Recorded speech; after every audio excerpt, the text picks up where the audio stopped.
La chimiothérapie est l'emploi de médicaments chargés de tuer les cellules cancéreuses.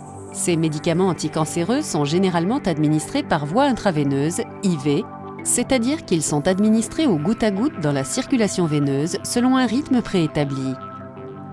Avec ce type de traitement, les veines sont soumises à rude épreuve avec parfois pour conséquence l'impossibilité de les solliciter de manière répétée ou à long terme. Une solution consiste à introduire un cathéter veineux central. Le cathéter veineux central est implanté par voie chirurgicale dans une grosse veine du thorax ou du cou, puis conduit jusqu'à la veine cave supérieure. Le cathéter est ensuite maintenu en place sur la poitrine du patient. Une fois inséré, le cathéter veineux central peut être utilisé pour administrer des traitements par voie IV ou pour prélever du sang pour les analyses. Le cathéter veineux central peut rester en place pendant une longue période.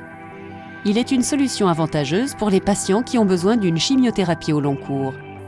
Un autre type d'accès veineux à long terme est le cathéter veineux périphérique qui, lui, est introduit dans une veine du bras ou de la main. Comme pour le cathéter veineux central, il est conduit le long de veines de plus en plus larges jusqu'à la veine cave supérieure. La seule différence, c'est qu'il est introduit dans une veine du bras ou de la main.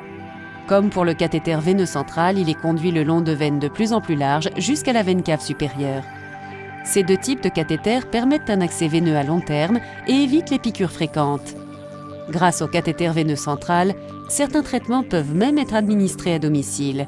Cependant, ces deux types d'accès veineux comportent un risque d'infection. Il est par conséquent essentiel de respecter des conditions de stérilité et d'hygiène maximale lors de leur utilisation.